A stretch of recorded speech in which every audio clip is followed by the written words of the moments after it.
Running speed is a key actualisation movement of football that can offer significant performance advantages in a game.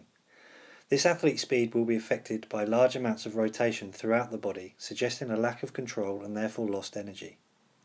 Identifying the constraints of physical capacities and cognitive skills in both speed and agility will transfer into an improved performance or game speed.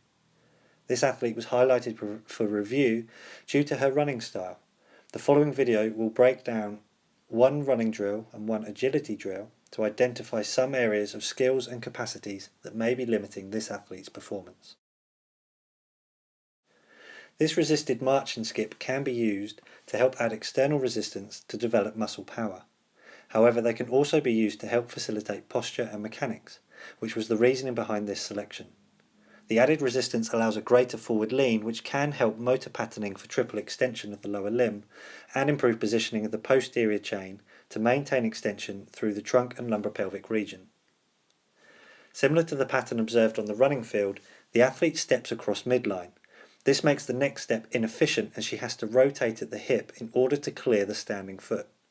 So initial hip flexion is combined with external rotation before adducting at the top of hip flexion, ready to initiate the next foot strike. She then overshoots the adduction at the hip, which then angles the tibia acutely versus midline. The consequence is lateral weight bearing on foot strike, which would decrease propulsion of the next toe off. Therefore, the spring-loaded tension through the Achilles is diminished and it puts the gastrocs at a mechanical disadvantage. This can be seen here with a flat foot. Initiation of the next propulsion is driven by hip flexion of the right leg. Momentum of this leg then initiates toe off of the stance leg, rather than being driven by ground reaction forces and stretch shortening cycles of the stance leg. So hip flexion and knee flexion of the contralateral leg initiate the dorsiflexion and extension mechanisms on the stance leg, rather than the other way around. To help assess if these limitations are due to skill or capacity, the drill was slowed down from a skip to a march. On the running drill, the athlete gets good knee flexion, but it's all behind her, so by the time she begins to extend the knee, the foot is already swinging through ready for the next stance phase, which means that there isn't much hip extension happening to the drive down onto the track. However, on marching, she has high recovery of the leg, with good knee flexion, where the heel comes close to the hamstring, and the foot strike is closer to the centre of mass, suggesting that this may be a skill issue that could be developed as technique at slower speed is better. The recoil on extension is low, which suggests that she is using hip flexors a lot and not the stretch shortening cycle. This can be linked to a lack of great toe extension and a heel drop and collapse at the midfoot. There is no rocking from the heel strike to the toe off, the foot just collapses and loses all momentum and stiffness.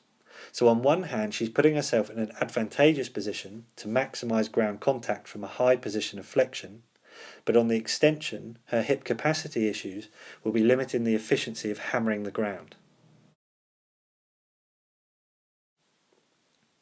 The skipping drill suggests that she is capable of maintaining this stiffness, as on the video here she doesn't heel strike, but she maintains mid and rear foot stiffness and therefore recoil through the muscular tendinous junction of the gastrocs.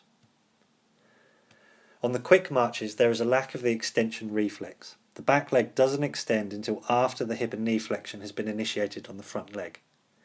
With the running skips, the reflex is quicker due to ankle stiffness, but she never really achieves a full extension. This may be due to a lack of posterior chain capacity, which is also visible on the resisted marching as the athlete collapses into trunk flexion, hinging at the hip. On the leaning knee drive drill, she can maintain a better knee extension and ankle dorsiflexion, but can't maintain hip extension as she collapses into an anterior pelvic tilt. I would therefore try and work on drills to maximise triple extension coordination, timing and rate of force development. Bounding on a plyometric sprung floor demonstrates that good triple extension and triple flexion patterning, which suggests that there is a capacity issue limiting the action on the track, as the sprung floor provides a lot of the recoil through the bound, which reduces the demand on the tendons. The athlete was cued to try and avoid crossing the midline with her feet by moving the drill so that the track line now dissected her midline. It was hoped that this cue would improve her base of support, limit rotation at the hip, and therefore encourage a better striking motion, in turn initiating great toe extension and the extension reflex and subsequent proximal chain activation. She was also coached to forward lean into the resistance band and drive backwards. After cueing, we can see that she loses an arm drive as she is concentrating on her foot positioning, and cueing of one causes a loss of the other. This is suggestive of a cognitive constraint, as she struggles to cope with more than one intrinsic cue. On reflection for this athlete, it is probably better to concentrate on just one, such as foot positioning, and that when this skill is learnt, we can add another cue. Capacity would be addressed by increasing active stiffness through the kinetic chain, utilising landing drills and progressing these into more short response plyometric reactive exercises. Assessing posterior chain strength would also be beneficial as she continues to break into flexion at the pelvis despite the forward lean drill and the cueing, suggesting that she lacks the posterior control and strength. This could be assessed further using a McGill prone hold, hamstring bridge endurance tests, or calf capacity tests like force plate isometrics. To assess agility, the Pro Agility 5-10-5 drill was used. This drill consists of 2 cutting actions and a directional change during the sprint. As with most sporting actions, agility can be defined by limitations of skill or capacity. The skill aspect may be linked to knowledge of the task and pattern recognition or anticipation, whereas capacity could be linked to strength and power, in turn linking to straight line speed and reactive strength. We could argue in this video that the athlete is so conscious of the cut that she never really reaches full acceleration with straight line running. She decelerates 4 steps before the line and therefore loses a lot of momentum going into the cut. However, without the use of timing gates, this is just a theory.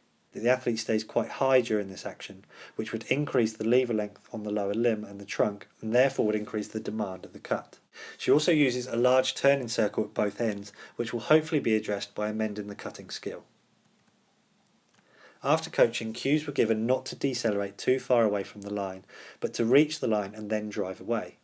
Perceptual cues of absorb the landing like a spring were given, believing that there was a skill issue to this drill.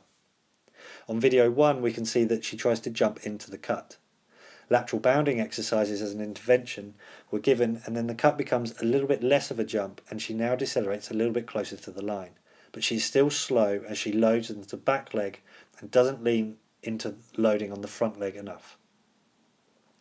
After practice of how to cut a little bit more, she can now maintain a much more direct line of running, which would improve her times but would also improve her ability to reach full acceleration as less time is spent correcting the angle of the run. This can be seen here as on the subsequent step after the cut. As a result of being lower, she is much more controlled in her rotation and therefore she maintains a central race line. The body position on the right has a better forward lean, whereas on the left the rotation of the right femur is already angled to try and correct the line of the run. This results in a much quicker looking drill, although again the use of timing lights could have helped validate this. When we look from the side, the cut itself actually looks worse after coaching. We can see from the before picture that the athlete has good lines through the lower limb and the trunk and her centre of mass is already moving in the direction of propulsion. After coaching, she has a much more narrow stance and the centre of mass is behind the loaded limb and therefore she has to propel herself forward. The positives after coaching are that she is a lot lower going into the cut, which will bring her centre of mass closer to the ground and therefore provide more control. The speed of the cut has also increased as she takes less choppy steps to decelerate. This suggests that the skill of the test has improved, but it highlights a capacity issue around deceleration that would need to be coached. As Ian Jeffrey says, it is of no value to get the athlete into a position quickly, but be so out of control that they are unable to perform when they get there. A limitation of the Pro Agility test is there is very little cognitive or reactive component. This test could be used more as a skill test by adding a reactive component, such as an external stimulus linked to her sport. So we could have passed a football to her left or to her right to initiate the movement. In summary, coaching the skill of cutting has increased the athlete's speed through the drill, although concern should be raised over the capacity issues that are highlighted with this increased speed. Female athletes have an increased risk of ACL injury with cutting tasks, and this athlete demonstrates reduced capacities through deceleration, in particular through the hip and knee. As with speed, drills that would concentrate on deceleration and landing with added components of rotation and upper body dissociation, would be of benefit from a performance and an injury prevention perspective.